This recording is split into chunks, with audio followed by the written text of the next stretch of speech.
I'd like to thank John Campbell and Pete Peterson for lining up Coach Quarles. I don't know if he really needs an introduction, but it's my pleasure to introduce Coach George Quarles, the head coach of the ETSU football team. Coach Quarles grew up in Jefferson County, graduated from Jefferson County High School, where he was a standout wide receiver, went on to play at Furman University, graduating in 1989 with a BA in political science. He later earned his Master's of Education in Administration from Lincoln Memorial University. And in his senior year at Furman, he won a national championship, I think, where he was an outstanding receiver on the football team and had a pretty big catch in a semifinal game, if I recall. So, I think he got his big claim to fame at Maryville High School, where he has. I was looking at some of the records. It's pretty amazing. So he got started in coaching as a graduate assistant at his alma mater at Furman, and then prior to accepting the head coaching position at ETSU, he actually served as associate head coach at Furman. So he went back a few years later to do that. But prior to that, he joined the staff at Maryville High School, where he coached for 22 years, 18 as the head coach. He compiled a record of 250-16, won 11 state championships with 4 in a row. And this stat really stands out, won 74 consecutive games. And that's just unheard of in football. So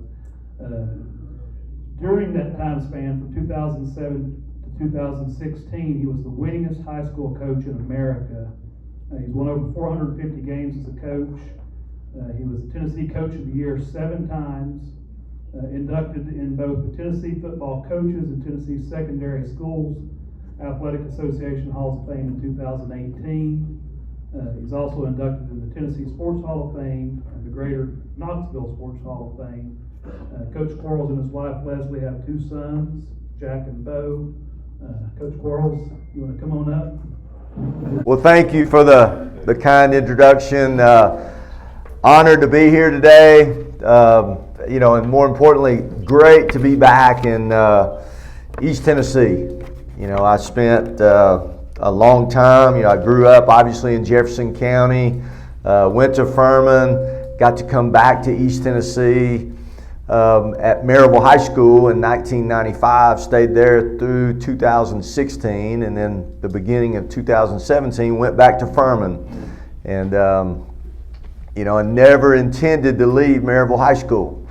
It's funny how things work out sometimes, and your plans and God's plan, they don't match up sometimes. And and obviously God's plan is a whole lot better than ours. And to end up, back at Furman, which was a lot of fun, and we moved there in 2017, and my family, they're actually still in Greenville area.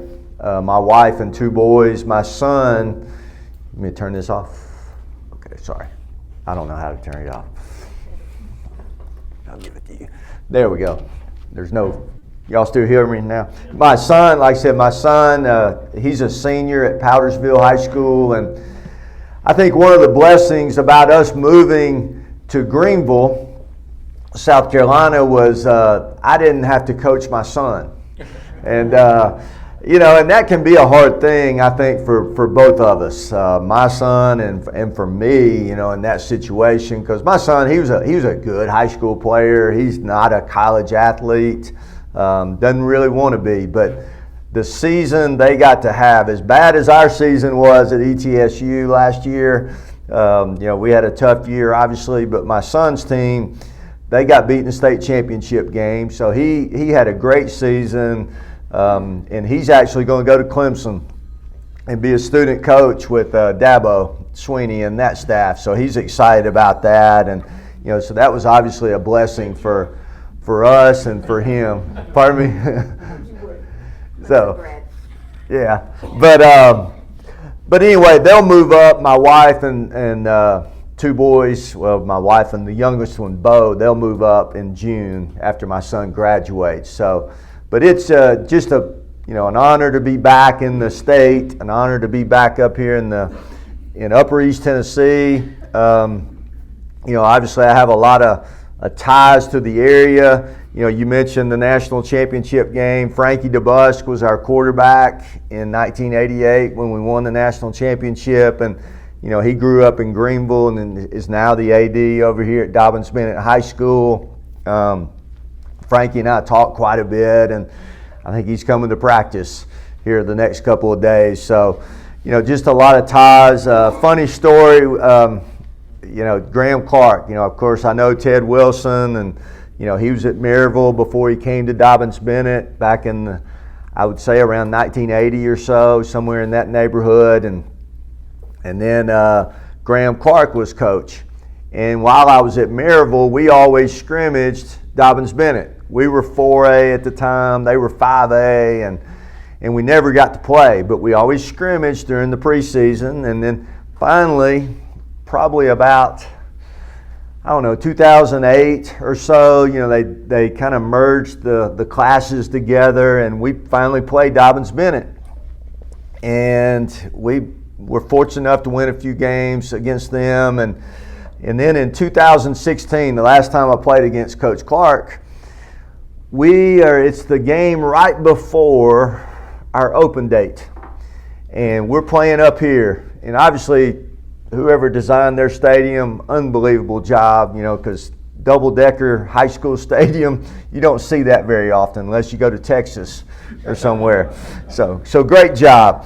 But anyway, we're winning the game, and they score late in the game. Dobyns-Bennett does, and they onside kick.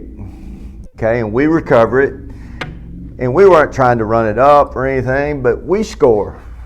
Our quarterback runs it in, and we got our backup quarterback in. He runs. Well, Coach Clark, he's mad. He's upset. Well, it just so happens that during the open date, I'm having a hip replacement. I know I'm too young to have a hip replacement, but I've got them both replaced. And so, I don't know. I think it's happening on a Tuesday. So this was a Friday night, and like I said, Coach Clark's mad. And I could tell when he comes over. And so his response is, I hope your hip doesn't get too infected. That's what, and he felt bad about it. I was like, do what? So by the time we got home at 1 o'clock or so, I had a phone call from Coach Clark. He said, hey, I'm sorry, but we still laugh about that. But obviously, and then, Coach Christian, a lot of tradition at Dobyns-Bennett, and just a great program. And I think for a while there, as many NFL players in the state of Tennessee were from Dobyns-Bennett, about as any, the Sensaballs, what's the old lineman, Kilgore, yeah, so, but like I said, beautiful place, and like I said, it's a good place to grow up for sure. And I mentioned, and I'll talk just a little bit about our season last year. When I got the job at ETSU, ETSU had just come off of the greatest season in school history, which is the wrong time to take a new job. And, and just a weird situation, their coach retires. Randy Sanders and I, we're friends, and he retires, and they had everything moving in the right direction. Everything's rolling. And when I got the job, I kept 8 of the 10 assistant coaches. I was like, hey, these guys, they got it going on. They know what's happening. And so I tried to keep as many of those guys as we could. And, and since then, I've had to, a bunch of them have left. You had one retire. You had another one get out of coaching last spring. We've had tons of turnover since then. I think I've spent more time hiring coaches than I've done just about anything. And then you look at the portal. You have 2 losses before I got there, meaning Tremont Shorts, who's an All-American left tackle for ETSU, he leaves, goes to LSU. Obviously a big loss. Donovan Manuel, another All-American guy. He was the player of the year in the conference. He goes to Florida International. And then probably the biggest loss for us last year, Nate Atkins. Nate Atkins, who is Greg Atkins' son, he's the tight end at ETSU. He leaves after spring practice. He goes through spring practice and then he decides, hey, I'm going to go try it at South Carolina. And he'll be a guy that he'll play somewhere in the NFL. He was as big a loss as anybody we had. Of those three guys, you know, as great as the other ones were, Nate Atkins was a huge loss just because he was such a good blocker, good leader, great hands, had a bunch of key catches in those games the year before against Kennesaw and against Mercer late in the year when they had those big wins. And so that's, you know, and then we go 3-8. And our seasons from 21 to 22, believe it or not, were not a whole lot of difference. If ETSU won a game in 21, we figured out a way to lose it the same way in 22. You know, we led, I think, and if we had 8 losses, we led in the second half of 6 of those 8 losses. You know, so, and I'm not standing up here to make excuses, but I just wanted you to know there's a fine line in college football between being 3-8 and possibly 8-3. And that's where we've got to get to. You know, we've taken some hits in the portal. I'm not sure there's a team.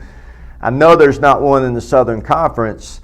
May not be another one in the FCS where the portal has probably hurt us as much as anybody. We lose Elijah Huzzy, who's an All-American corner from last year. He goes to North Carolina. Chandler Martin, Southern Conference, All-Southern Conference linebacker. He goes to Memphis. You know, so that's kind of the world we're dealing with right now. You know, the fear is at our level, you know, whether you're Southern Conference or, you know, maybe D2, that you become kind of a farm team, you know, for the bigger schools. All right, and what hurts that, and somebody asked the question earlier to me about NIL. What hurts that is, hey, I can go to North Carolina, you know, like Elijah, who best kid on our team, love the kid. You know, he goes to North Carolina, who knows how much money he's making, you know, off of NIL. And we don't have the resources, you know, right now. There's a plan in place right now to start the NIL, and if you don't know about NIL, it's name, image, likeness, which allows the players to profit off of their, you know, their name, image, or likeness. And, you know, so those guys are able to, you know, go take some money and do it legally. But like I said, I tell our kids all the time, you know, nobody's going to feel real sorry for you. You know, everybody's trying to, you know, we went into last season, people telling us how great we were. Hey, you're picked first or second in the conference to win the league. And you were everybody's Super Bowl. You know, everywhere we went, you know, they wanted to beat ETSU because of the year they had in 21. You know, well, now we're going to spend this off season. People are telling us how bad we are. You know, and neither one of them are true. You know, the truth's somewhere in the middle, but you got to learn to handle that. And sometimes handling success can be tougher than handling failure. Failure, you know, you get fired up, you get a little bit of a chip on your shoulder, you get, you know, it makes you reevaluate things. But when you're handling success, you don't see your problems. You know, your problems are kind of covered up sometimes. And so that's kind of where we are right now. Now, we're right in the middle of spring practice right now. Today will be day 10, I believe. We get 15 days of spring practice in college football. 3 of those have to be helmet days, helmet only, where you can't, you know, have any contact of any kind. We've already had our 3 helmet days, so we'll have a practice today, and then tomorrow morning we're actually having a little scrimmage at the stadium. And you are welcome anytime to come to one of our practices. Tomorrow will be at 10:15 in the stadium. You can come, And then we'll have 4 more practices next week, including our spring game, which will be a week from tomorrow, April 1st. And I believe it's at noon in the stadium at ETSU. But I would think so far right now the practices have gone well. You know, like I said, we've been hit by the portal. Some of them, you know, they've gone in the portal on their own. Some of them we've encouraged, you know, to go into the portal, you know, because maybe they're just not what, you know, not what we needed at the time. And, you know, and the good thing about the portal, you know, is it gives guys an opportunity. And kind of the attitude we've taken, and I don't know if it's right or wrong. Coach Taylor and I, Billy Taylor, our defense coordinator, who is an ETSU grad, has been around for a long time. He hates the portal, and all of us do. But I almost think you have to embrace it just a little bit. And so my speech to him was, when we came back from Christmas, I was like, guys, give us a year. And at the end of this year, end of the season, if you feel like the portal is something you want to do, we'll help you. We'll help you do whatever you need to do. Now, we may tell you, we're going to be honest with you and tell you, hey, you may be going to Tennessee or Georgia or wherever, and they're just wanting you to be a backup. You know, a lot of you have, and I'm talking to our team right now, a lot of you have aspirations of playing in the NFL. Well, it's going to be hard to play in the NFL if you're not getting any snaps, you know, and nobody cares about your practice film. You know, they want to see what you're doing in games, you know, so that's the tough part, I think, for players. You know, some of them, and I'm afraid for some of our guys, you know, that have gone in the portal and have gone to bigger schools like Tremont Shorts. Great player at ETSU. Went to LSU. He didn't get many snaps. He didn't play much at all last year. So they signed him to be a backup. I think if he stays at ETSU, he's probably getting ready to get drafted right now. Or at least, you know, he's got a really good chance to be a free agent. Nate Atkins, like I said, for a while there, he wasn't getting a whole lot of snaps at South Carolina. So just, like I said, I'll help them. I want them to be, if that's something they feel like they need to do, I'm all for them. But we're going to be honest with them as well. Also, you know, the portal, you know, for everything that you think you're getting, you know, like we've been in the portal some. We've not had a ton of luck bringing guys out of the portal. Because usually if a guy's in the portal, there's a reason.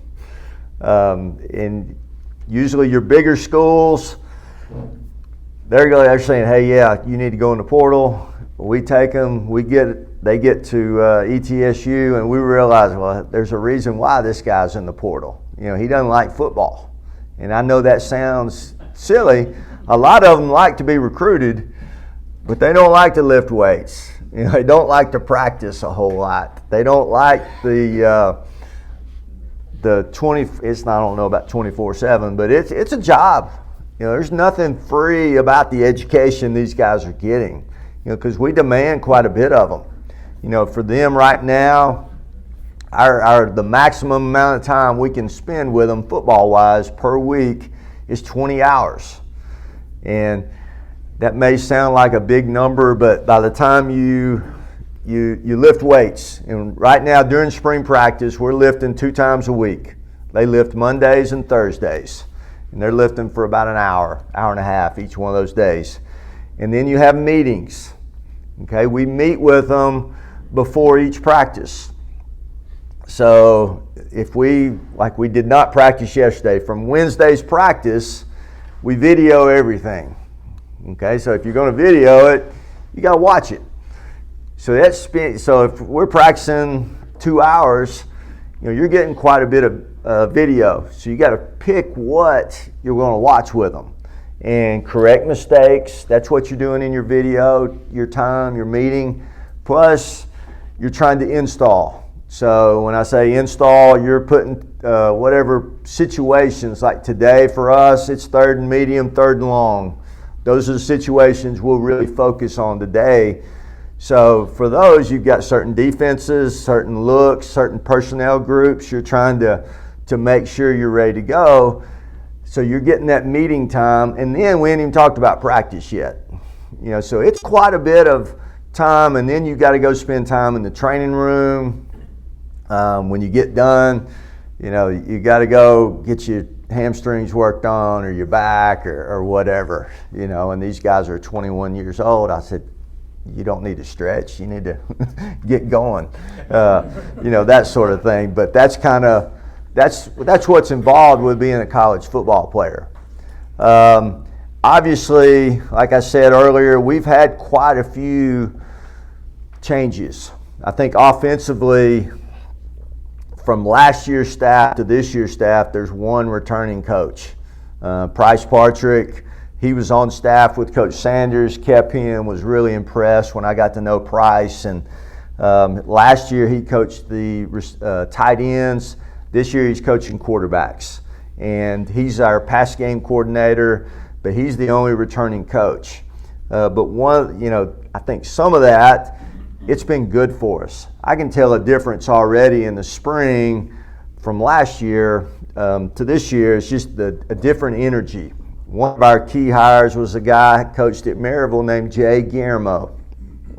Jay played for us at Maryville, played at Clemson.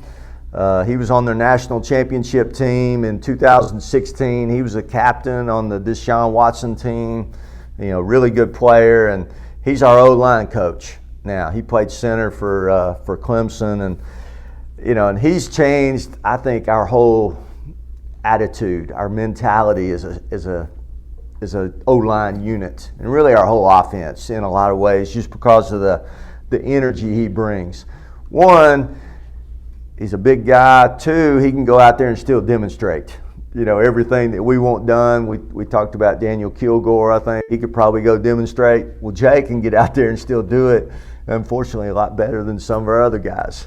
But we're getting there. Kirk Garner is our new running backs coach. We brought in Kirk from Vanderbilt. Kirk played at Virginia, played DB there, stayed on as a graduate assistant. He'd been at Vanderbilt the last couple of years. He's our running backs coach. Really high energy guys, done a great job with those guys. Dallas Dickey, we brought Dallas Dickey back. Y'all probably know who his grandfather is, Doug Dickey, used to be at Tennessee. Dallas is a great young coach. I think Dallas is 30, and he and Price are our oldest coaches on offense, 30 and 31. Our tight ends coach, Logan Marchie. Logan played quarterback at ETSU back in, 18. I think he was 18 and then left and went to Sacred Heart, and he's back coaching with us. And then defensively, same staff except for Daryl Day retired. Daryl was our defensive line coach, and then he retired. We moved to White Evans down to D-line, and we hired Gatewood. Holy cow, we call him Gator. All I can think of is Gator right now. But Austin Gatewood, and he is doing a great job. His dad's a high school coach down in Chattanooga area, and he also played at ETSU too. I think he graduated in 18 as well. Good player, so trying to get guys who have been around ETSU as much as possible, who understand, ETSU, understand the tradition, I don't want to say challenges, but just what the landscape is at ETSU. And I think that's important because we don't have all the resources that Tennessee has, or Georgia, or Clemson, or whoever.